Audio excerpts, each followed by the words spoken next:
வணக்கம். இன்றைய press news செய்திகள். தென்னந்தோப்பு சின்னத்திற்கு வாக்கு சேகரித்த ஆண்டிப்பட்டி வேட்பாளர் செல்லப்பாண்டியனுக்கு ஆரத்தி எடுத்து கிராம மக்கள் மலர் தூவி அமோக ஆதரவு அளித்தனர்.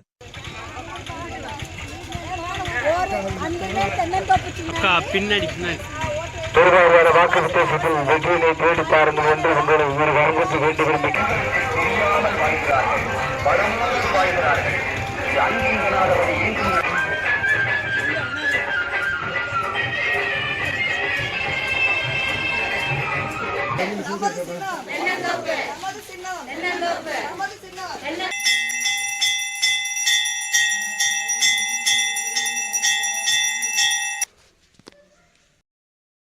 அனைத்திந்திய புரட்சித் தலைவர் மக்கள் முன்னேற்றக் கழகத்தின் கூட்டணியில் உள்ள நாயுடு நாயக்கர் பேரவையின் பொதுச் செயலாளரும் கழக பொதுச் செயலாளர் சின்னம்மாவின் ஆசி பெற்ற வேட்பாளர் செல்லப்பாண்டியன் தேனி மாவட்டம் ஆண்டிப்பட்டி அருகே உள்ள சுலட்சுமிபுரம், ஸ்ரீரெங்காபுரம், கோவில்பட்டி, நாச்சியார்புரம், கரட்டுப்பட்டி, ரெங்கசமுத்திரம், முத்துகிருஷ்ணாபுரம் உள்ளிட்ட பகுதிகளில் வேட்பாளர் செல்லப்பாண்டியன் வீதி வீதியாக சென்று இல்லத்தரசிகளிடம் தென்னைத்தோப்பு சின்னத்திற்கு வாக்கு சேகரித்தார். அப்போது ஏராளமான பெண்கள் ஆரத்தி எடுத்தும் மலர் தூவி வரவேற்று ஆதரவு தெரிவித்தனர்.